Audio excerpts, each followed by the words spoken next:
also a very special guest. So, Mr. Kemal Rezadi Arbi, I hope that I pronounced it well, Mr. Kemal.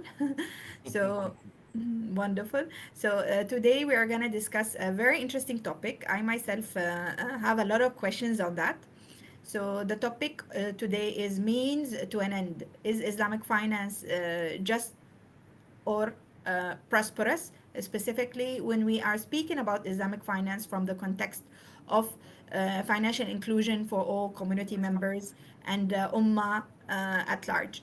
Before I give the floor to you, let me just give you a bit of justice on your introduction, Mr. Kemal. You have a lot of expertise and you have a lot of vast experiences in different sectors and also in different departments and in different countries. So let me just try to mention some of the expertise that we're honored to have you today. Obviously, we are sure that your contribution to the Islamic finance world is going to be massive. Let me just give a brief on Mr. Kamal's vast experience. He has over 30 years global experience in the financial sector and corporate sectors involved in Islamic finance, corporate and investment banking, sustainable finance, corporate governance, fund management, crowdfunding platforms, fintech, virtual assets, and as a regulator. In fact, Mr. Kamal is representing as an expert advisor in capital markets and Islamic finance from the Financial Services Authority here in the Sultanate of Oman. He's also a policymaker and a strategic developer of capital markets, including Islamic capital market in the Middle East and Asian region. He's a board member of the Securities Commission Malaysia, appointed by the Prime Minister of Malaysia, who is also the Minister of Finance. He has also been appointed as a professor of practice in Islamic finance at the INSEAD University. I cannot give more information and justice to your vast experience. Truly, Mr. Kamal, your contribution is huge. Islamic finance is something that I noted that you have surrounded yourself with its knowledge and main significant topics that drives it. But at the end of the day, the same question is reflected upon IF enthusiasts, whether Islamic finance is just, whether that it provides the prosperity that it promises, and the difference between its prosperity and the traditional economic theories out there and its contribution to the whole world and the Ummah specifically. I leave this question for you to answer. We are really looking forward to have your views of what do you think that the Islamic finance can contribute to this to the prosperity of the Ummah. Okay. Thank you again, Dr. Fatin. Bismillahirrahmanirrahim. Assalamualaikum warahmatullahi wabarakatuh. Ramadan Karim to everyone. Again, may your Ramadan be filled with blessings and peace. But of course, at the same time, we do pray for safety of our other brothers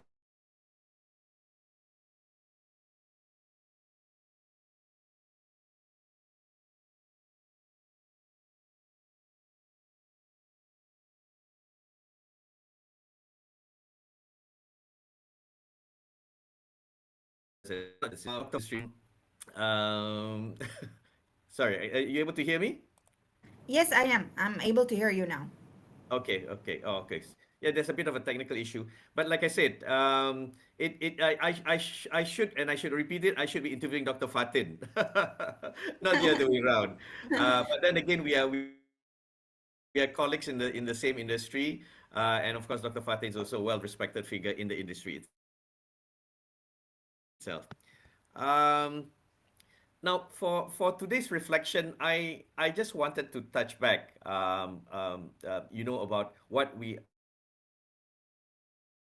are all doing working and having the experience for the last 30 years globally, Alhamdulillah, both in the financial services and corporate sectors, both in the government and also in the banking sector.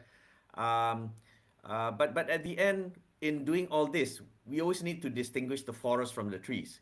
Um, in coming up with a lot of this new Islamic finance instruments, do we actually understand then what is the ultimate objective in Islam in whatever that we're doing, which is actually to develop a just, a prosperous global ummah or society, and of course, the question is that the ummah is given more priority as compared to an individual in Islam. In fact, the Quran mentions ummah 64 times when it comes to the word ummah itself. But why is ummah is or the society is important to Muslims? That's something that we need to reflect upon, because for the why is the community important in Islam? It helps to create a culture of remembrance of Allah, where the Quran remains central to the daily life. And at the end, the role of Islam in society is to promote justice, equality, and respect for others. Now, these are the core values of Islam. Hence, the reason why we are developing Islamic finance as one of the tools in this industry itself. Um, Now, when looking at it, we in coming up with a just and prosperous society, we need the right tools, and hence, as I mentioned, in actually coming up and using Islamic finance as the tools to develop the society. But in doing so, we also need to develop Islamic finance to bring it to the mainstream finance, because as you know, Islamic finance assets is just still a very small part of the global financial system. You look at in terms of the Islamic assets itself, it's only about probably roughly about 5 trillion, whereas the global conventional assets is more than 300 trillion. So this represents only 1 to 2% of the mainstream global conventional finance, which provides access to financing. And that's the keyword in wanting to actually develop society or the ummah itself. We need to provide that access to finance and to provide that financial inclusion. And I think Dr. Fatin is a champion of that, especially in terms of sustainability, finance, financial inclusion. Because at the end, we need to ensure it's connected back to the real economy. It's no use in having something which is in silo, but we are not able to actually connect it back to the mainstream and the real economy itself, which is the providing access to financing, not only to the big players or the big corporate players, but more importantly also to the ummah, which is the small man in the street. And that's the topic which I'd like to more emphasize a bit more. I've been in the industry 30 years. I've been in, I mean, most of the time developing or policy making, regulating, and developing Islamic finance, both in the ASEAN region, especially Malaysia, ASEAN, and plus the big three, and also in the Middle East, focusing in Oman.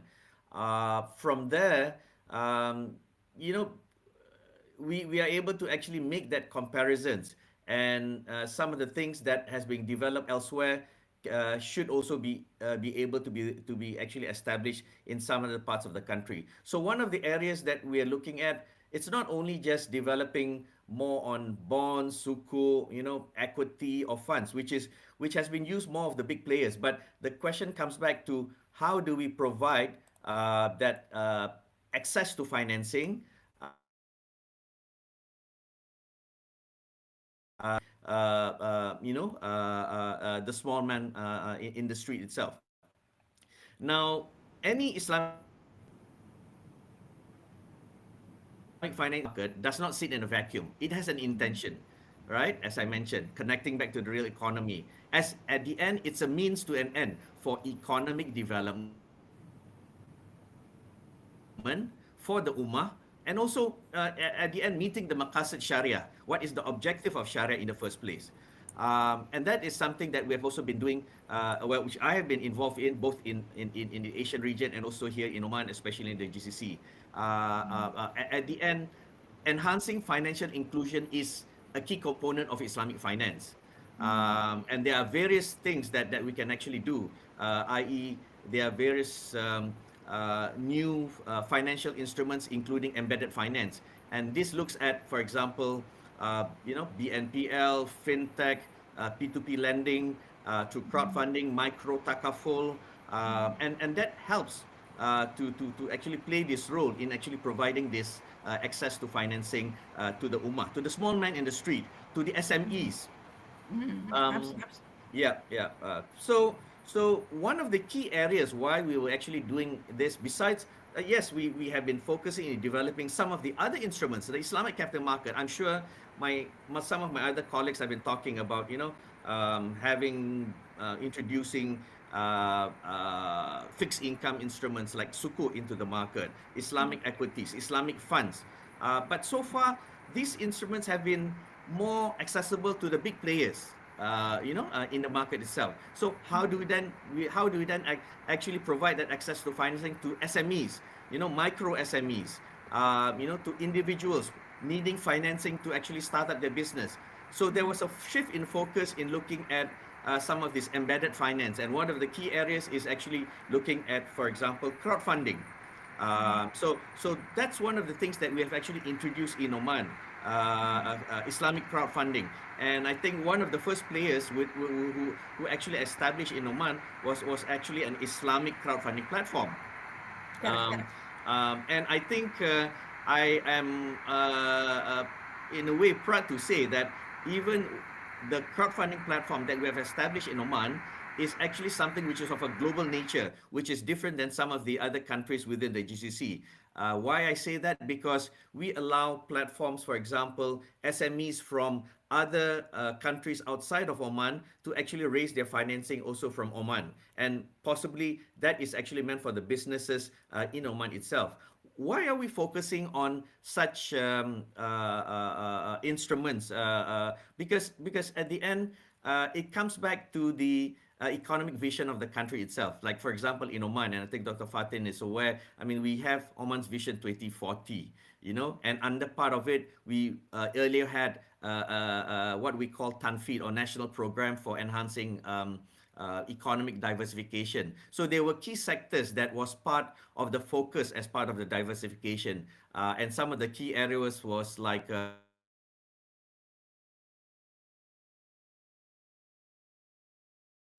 fisheries, mining. So in diversifying the economy, this would actually include building up the large SME base and entrepreneurs in Oman within these economic sectors. And when you're actually building these economic sectors, you are spreading the wealth to all segments of society and hence promoting financial inclusion. But they need access to financing. Some of them are small, some of them are startups. So they may not be able to rely on, big listing IPOs or raising big corporate sukuk. So we need to actually find a way and means for them to actually have that access to financing. Yes, banks would be one of the alternatives in actually Islamic banks, Islamic financing would be one of the ways in actually providing that. But then again, there are always challenges in actually getting financing to banks, especially for SMEs, micro SMEs, small startups, especially banks wanting, collaterals, and some of them wanting huge collaterals or just giving a small percentage of margin financing. So hence the reason why we need to look at all this. And using technology is actually a good way, hence crowdfunding fintech platforms. And I think one of our colleagues was just hearing out yesterday's session talking about digital assets. Now, to me, both as a regulator and policymaker, um, you know, um, digital assets is not just meant for purely investment, speculation, and so forth. But comes back to, and I think this session was by Dr. Habib, right? Farooq Habib, Yes, yes. yes, correct. So when you look at using financial technology, comes back to, could this be a way to provide that access to financing to some of the ummah, the society, our small businesses, SMEs, and so forth? It could be through a way of initial coin offering. Some of these companies can actually do fundraising through a tokenization or through an initial coin offering. We've heard through real estate tokenization. So digital assets is not a bad thing. So it's like a sword, there's always two edge of a sword. So you use the good side of it, which is actually to allow some of these smaller players to actually have an easier way of gaining access to financing through the use of financial technology. So as a regulator, policymaker, I view it as such. It's another enabler for people to actually to raise such financing through the market directly, and actually engaging directly with investors and not through a middle person, i.e., for example, unlike a bank where you need to actually go through a bank, whereas here you would have a middle person like a crowdfunding platform operator, but they just act like a middleman, linking both investors and those who requires financing to get that the ease of financing. um, I think Okay, I'll just stop wonderful. there from now for now, Dr. Fatin. No, absolutely wonderful reflection about the Islamic finance role and, in fact, the abundance that it provides only from the theoretical perspective. Mm-hmm. We have, of course, the financial inclusion in the heart of it, including, the individual, the SME, not only corporations, moving ahead with the Sharia, مقاصد الشريعة, ensuring that we are actually doing حفظ المال, حفظ النفس, as part of the أحكام الشرعية. It is really wonderful to hear about the role of not only Islamic banks but also the other instruments, as you have mentioned, on the capital markets.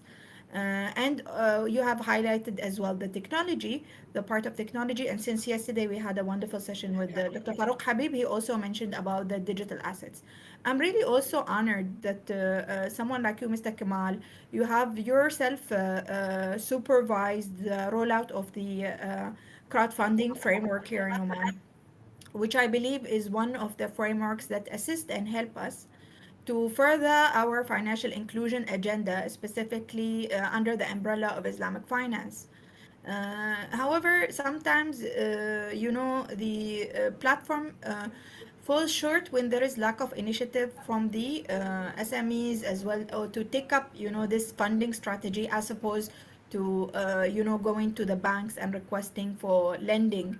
They are not thinking that this is a plausible way of access to finance. Probably you can shed light on some of the challenges that some of them receive. I know in Malaysia they have wonderful examples of crowdfunding. And in fact, these projects are projected to contribute at large to the economy. But when will we see this kind of expansion happening in other parts of the world, like the MENA region or the GCC, or some of the geographical locations in which a bit, this advancement is yet to be seen? Mm. Well, I guess any new instruments would always be a challenge when it's first introduced in any market, Dr. Fatin. I guess there would always be a quick learning curve, the awareness, the education, the expectation, between issuers, the companies, and the investors.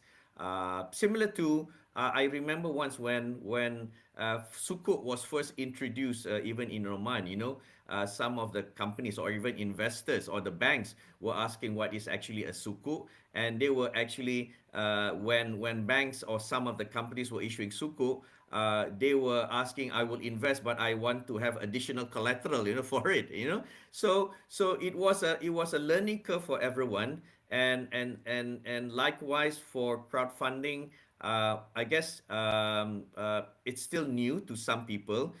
We only introduced it like 2 years back, but I think the traction and the take up has been gaining. I think we have quite a few of the platform operators. I don't want to name names because I don't want to market anyone, but they have been actually getting quite a good traction, having companies wanting to get some form of funding, from subsidies platforms, because some of them are providing equity funding. Some would be P2P, peer-to-peer form of funding. For example, now some of them are doing it directly between a company and the investor. Some have actually trying to tie up with some of the big players in the market in order to provide a form of supply chain financing or invoice financing.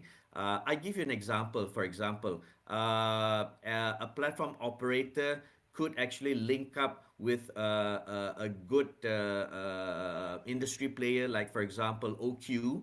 And under OQ, they would actually have a lot of contracts, especially for Omani SMEs in actually providing the services and goods in some of the the company which they are using, and from there they're able to tie up and provide. Since OQ would actually be providing some form of contract or invoice, then the SMEs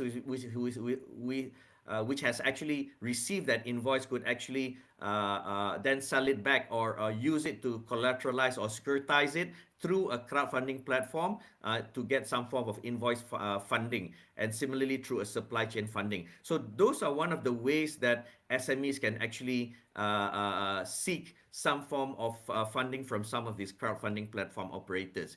At the end, this provides that alternative financing option to some of these smaller players. But at the same time, as a regulator policymaker, we also want to ensure that we want to diversify the financing base in the financial system, and actually diversify the systemic risk away from the traditional banking sector. So it's not only just one sector, banking sector, where people are just trying to get financing, but we need to actually diversify the financing base and the systemic risk throughout the whole financial market itself. And hence the reason why we are also pushing towards all these alternative financing options. I mean, you also have instruments where in some of the countries using blockchain technology, they are actually issuing sukuk, but in smaller pieces. So they actually issue blockchain sukuk, and this sukuk is also easily accessible to smaller investors. At the same time, it's easier for a smaller corporate player to actually issue this smaller size sukuk, but using technology, and hence blockchain sukuk, which has been issued in some of the other countries also. I've seen it in Asia, and you're seeing it also in some of the markets also here in the GCC. So using technology that helps to actually provide this alternative financing, and in a way providing that financial inclusion to such players. Absolutely agreed. Mr. Kamal, you mentioned about, of course, the social economic contribution in totality for the Ummah. And that happens when we collaborate, when we collectively think of solutions that is worthy to be invested upon. There is this, big reliance on Islamic finance per se, only on, like, for instance, Islamic banking. But when it comes to, Islamic capital markets or the takaful industry, or, the other investment solutions, wealth management, maybe the infancy of the Islamic finance, industry as such does not encourage investors to come in and contribute, or maybe the legitimacy is questioned. I am very much interested to hear about your thinking process into this, and how we can encourage, investors to come in and probably, for instance, in Malaysia, sukuk is Lost playing a you. large role. Sorry, Mr. Kamal? I hope you Sorry, got my question. I lost you a bit over there, about 1-2 minutes, Dr. Fatin. Oh, apologies. So Uh-huh. let me just reframe my question. Is the over reliance on Islamic banking, and Uh-huh. why not there is, investors who are encouraged to take up, for instance, like wealth management solutions. We have, of course, the Islamic capital markets, the shares, the sukuk, and at the end of the day, if you are looking from contribution per se, Islamic banking is the most better, where we can strike a balance between both.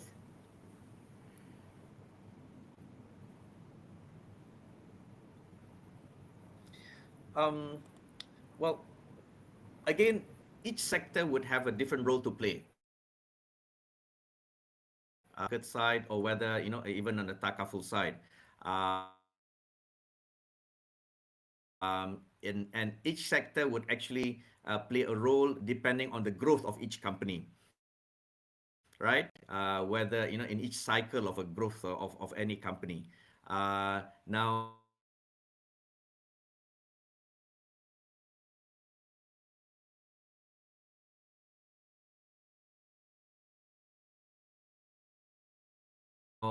more of some looking for some form of crowdfunding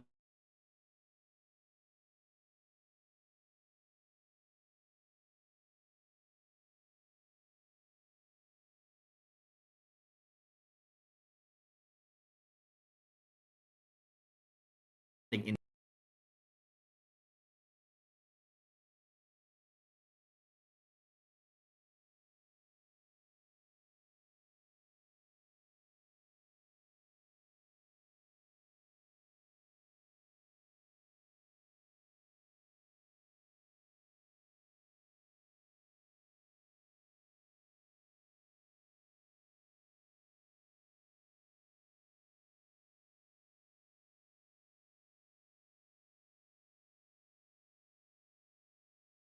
Mr. Kamal, are you there? Mr. Kamal? Hello?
Mr. Kamal?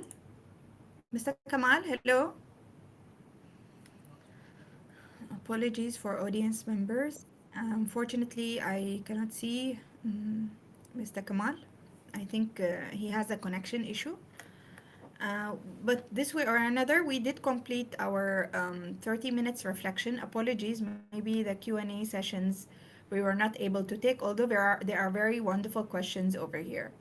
Maybe we can do like a post on the answers to the questions in the in our page. Just follow the Islamic Finance Chamber, and I'll ensure to post some of the answers to your questions. So thank you so much for tuning in, and we look forward for welcoming you for another session, inshallah. Take care and goodbye. You can hear me, Mr. Kamal? So can we take questions?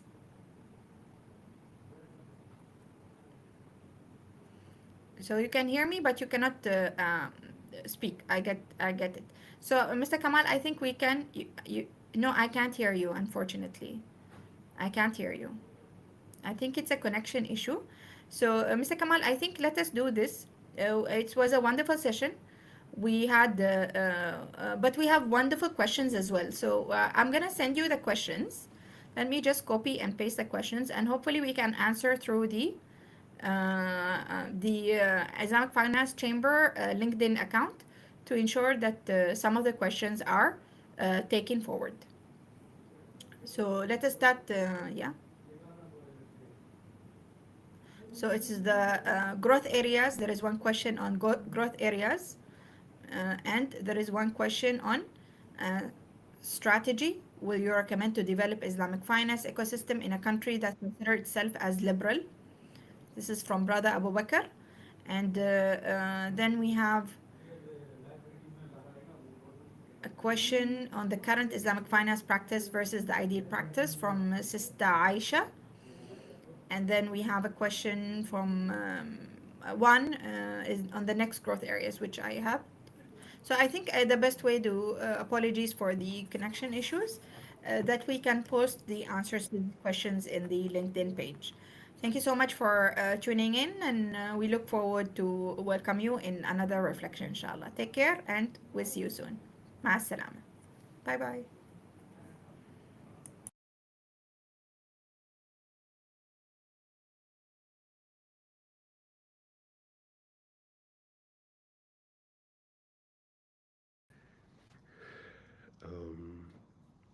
Yeah, so we're offline now. Okay. I think